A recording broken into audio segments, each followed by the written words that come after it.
गोलियां चलाएं, कितने लोगों को मार 18 यूं को आपने मार दिया। इलाके मेरे कश्मीर जैसे सेंसिटिव इलाके 18 इंसानों को आपने मार दिया। अब अगर और मारोगे ठीक है, एक और जाएगा वक्त से। पाकिस्तान का हिस्सा नहीं है, कश्मीर पाकिस्तान की रियासत का हिस्सा नहीं है। ये पाकिस्तान नमस्ते।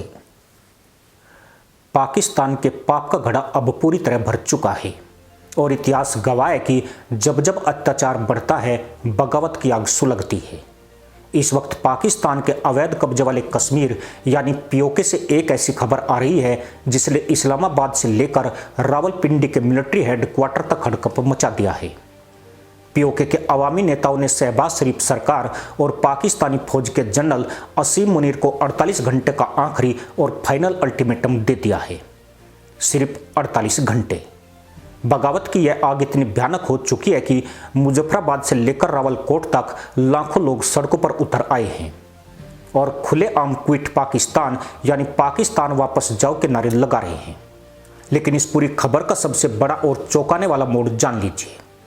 पहली बार पीओके के राष्ट्रवादी नेताओं ने कैमरे के सामने आकर सीधे भारत के प्रधानमंत्री नरेंद्र मोदी से गुहार लगाई है कि हमें बचा लीजिए, हमें भारत में शामिल कर लीजिए, हमारी मदद करो। आखिर इस अल्टीमेटम के खत्म होने के बाद 9 जुलाई को पीओके में क्या होने वाला है और भारतीय सेना इस मौके पर क्या बड़ा कदम उठाने की तैयारी कर रही है, यह जानने के लिए वीडियो का एक भी सेकंड मिस मत करना, क्योंकि अगले 5 मिनट में हम आपको वो आंकड़े दिखाने जा रहे हैं जो पाकिस्तानी मीडिया अब से छुपा रहा है। फेंकी हैं जो कश्तियां बना के फेंकी हैं, तो वो एक प्राइवेट कंपनी के बिल हैं। ये कौन सा रियासती डॉक्यूमेंट है जो इतना बड़ा रेड किया गया और अवाम के ऊपर लाठीचार्ज किया गया और हमारे कायदीन के घरों के ऊपर रेड करके औरतों के ऊपर की अस्मतों पे हाथ डाला गया। आज भी मीडिया की मौजूदगी में कहता हूँ, मैं तमाम इंसानी हकूक की तंजीमों को गवाह बना के कहता हूँ, आप सबकी मौजूदगी में कहता हूँ, कश्मीरियों के हाथ में बंदूक पाकिस्तान की फौज ने दी। बात सिर्फ आज की नहीं है। जम्मू कश्मीर ज्वाइंट अवामी एक्शन कमेटी के नेतृत्व में यह आंदोलन पिछले कई हफ्तों से सुलग रहा है, लेकिन अब पानी सिर से ऊपर जा चुका है। पाकिस्तान की कंगाल सरकार ने पीओके के लोगों पर ऐसा जुल्म ढाया जिसकी मिसाल नहीं मिलती। आंकड़ों की बात करें तो पाकिस्तानी सेना ने पूरे पीओके में एक कृत्रिम आर्थिक नाकेबंदी कर दी है। अस्पतालों और मैटरनिटी क्लिनिकों में जीवन रक्षक दवाइयां खत्म हो चुकी है। पिछले 20 से अधिक दिनों से पूरा इलाका पूरी तरह से लॉकडाउन में है। इंटरनेट बंद है और बिजली काट दी गई है। पाकिस्तान सोच रहा था कि वह भूखा मारकर, दवाइयां रोककर और इंटरनेट बंद करके इस आवाज को दबा देगा, लेकिन पासा पूरी तरह पलट गया। रावलकोट के ईदगाह मैदान में 70,000 से ज्यादा प्रदर्शनकारियों ने ऐतिहासिक धरना दिया। अब्बासपुर के सरदार गुलाम हुसैन खान स्पोर्ट्स स्टेडियम में 40,000 से ज्यादा बूढ़े, बच्चे और महिलाएं पाकिस्तानी फौज के खिलाफ ढाल बनकर खड़े हो गए। स्थानीय नेता सरदार अमन खान ने गरजते हुए कहा कि हमें तुम्हारा राशन नहीं चाहिए, तुम लुटेरों को हमारी जरूरत है, हम किसी तानाशाह को नहीं मानते। लेकिन इस शांतिपूर्ण प्रदर्शन का जवाब पाकिस्तानी सेना ने कैसे दिया? उन्होंने निहत्थे नागरिकों पर सीधे गोलियां चलानी शुरू कर दी। डडियाल के एएमबी इलाके में पाक रेंजर्स की अंधाधुंध फायरिंग में कई नागरिक मारे गए और दर्जनों जख्मी हो गए।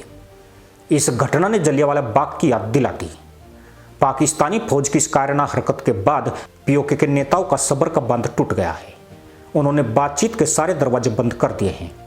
लेकिन 48 घंटे के इस अल्टीमेटम में ऐसा क्या लिखा है जिसे सुनकर शहबाज शरीफ की रातों की नींद उड़ गई है? चलिए आपको अंदर की वो इनसाइड स्टोरी बताते हैं जो बेहद खौफनाक है। बात करते हैं उस टाइम बम की जो टिक टिक कर रहा है।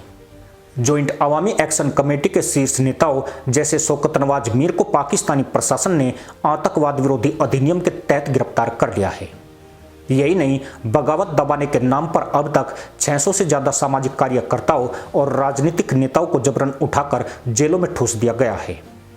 इसी दमन के खिलाफ अवामी कमेटी ने इस्लामाबाद को खुली चेतावनी दे दी है। इस अल्टीमेटम की 3 सबसे बड़ी शर्तें हैं।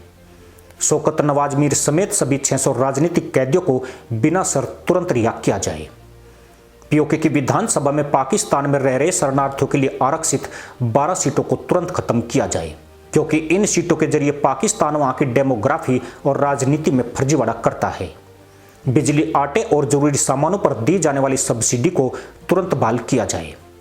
जेएसी के सह नेता खालिद मजीद ने साफ कह दिया है कि अब पाकिस्तान की सरकार या सेना से कोई बातचीत नहीं होगी। Enough is enough. अगर अगले 48 घंटों में ये मांगे पूरी नहीं हुई तो 9 जुलाई को पीओके में ग्रैंड एंड फाइनल एक्शन शुरू किया जाएगा, जो पाकिस्तान के वजूद को हिलाकर रख देगा। आंदोलनकारियों ने साफ इशारा कर दिया है कि वे मुजफ्फराबाद के सरकारी दफ्तरों को पूरी तरह पंगु बना देंगे और पाकिस्तान के नियंत्रण को हमेशा के लिए उखाड़ फेंकेंगे। लेकिन सोचिए, जब अपनी फौज अपनी जनता पर गोलियां चला रही हो तो ये लोग किसके भरोसे इतनी बड़ी जंग का ऐलान कर रहे हैं। यहीं पर एंट्री होती है भारत की। पीओके के नेताओं ने भारत से जो लाइव अपील की है उसकी एक एक बात सुनकर आपका सीना गर्व से चौड़ा हो जाएगा। इतिहास में पहली बार ऐसा हो रहा है कि पीओके की जनता और वहां के नेता बंद कमरों में नहीं बल्कि खुले आम कैमरों के सामने भारत माता की जय और हिंदुस्तान से मदद की गुहार लगा रहे हैं। सोशल मीडिया पर वायरल हो रहे वीडियो में पीओके के कद्दावर नेता सरदार अमन खान ने जो कहा उसने पूरी दुनिया की जियोपॉलिटिक्स को हिलाकर रख दिया है। सरदार अमन खान ने सीधे भारत सरकार और जम्मू कश्मीर के लोगों को संबोधित करते हुए कहा कि हम पुंछ, राजौरी, श्रीनगर, लद्दाख और जम्मू के अपने भाइयों से अपील करते हैं कि वे हमारे साथ खड़े हों। पाकिस्तान ने हमारा दाना पानी और दवाइयां रोक दी है। अगर हमारे शांतिपूर्ण प्रदर्शनों पर गोलियां बरसाई गई तो हमारे पास दूसरे रास्ते भी खुले हैं। दूसरे रास्ते खुले हैं, इस एक लाइन का मतलब आप समझ रहे हैं। इसका सीधा मतलब है लाइन ऑफ कंट्रोल को तोड़कर भारत में शामिल हो जाना। पीओके के नेताओं ने मांग की है कि पुंछ, राजौरी और डोडा सेक्टर में एलओसी पर लगी पाबंदियों को खत्म किया जाए ताकि वहां के लोग भारत से आने वाली मानवीय मदद, राशन और दवाइयां हासिल कर सके। सोचिए, जो पीओके कभी पाकिस्तान के एजेंडे का हिस्सा हुआ करता था, आज वहां का बच्चा बच्चा चीख चीख कर कह रहा है कि पाकिस्तान एक नाजायज कब्जाधारी है और उनका असली घर सिर्फ और सिर्फ भारत है। वे कह रहे हैं कि हमें पाकिस्तान के नरक से आज़ादी चाहिए। लेकिन इस महासंकट पर भारत सरकार और भारत की सेना का क्या रुख है? क्या देश के गृह मंत्री अमित शाह और पीएम मोदी सुनहरे मौके का इस्तेमाल पीओके को वापस लाने के लिए करने वाले हैं? रक्षा मंत्रालय के गलियारों से जो बड़ी खबर आ रही है उसे सुनकर पाकिस्तान के होश उड़ने वाले हैं। भारतीय विदेश मंत्रालय और रक्षा मंत्रालय इस पूरी स्थिति पर बात जैसी नजर रखे हुए है। भारत के विदेश मंत्रालय के प्रवक्ता रणधीर जायसवाल ने वैश्विक समुदाय के सामने पाकिस्तान को बेनकाब करते हुए साफ कहा है कि पीओके में जो मानवाधिकारों का उल्लंघन और बर्बरता हो रही है उसके लिए अंतर्राष्ट्रीय समुदाय को पाकिस्तान को जवाबदेह ठहराना चाहिए। भारत ने साफ कर दिया है कि वह अपने नागरिकों पर हो रहे अत्याचार को चुपचाप नहीं देखेगा, क्योंकि संवैधानिक रूप से पीओके का हर नागरिक भारत का हिस्सा है। वहीं भारत के गृह मंत्री अमित शाह ने एक बार फिर संसद और देश के सामने दाढ़ते हुए अपने रुख को दोहराया है कि पाकिस्तान के कब्जे वाला कश्मीर भारत का अभिन्न अंग है, था और हमेशा रहेगा। उस पर भारत का पूरा कानूनी और नैतिक अधिकार है। सामरिक विशेषज्ञों का मानना है कि पाकिस्तान इस वक्त अपने इतिहास के सबसे कमजोर दौर से गुजर रहा है। उसकी अर्थव्यवस्था वेंटिलेटर पर है, उसके पास अपने सैनिकों को देने के लिए पैसे नहीं है और दूसरी तरफ खैबर पख्तूनख्वा और वजीरिस्तान में वो अपने नागरिकों पर फाइटर जेट से बम बरसा रहा है।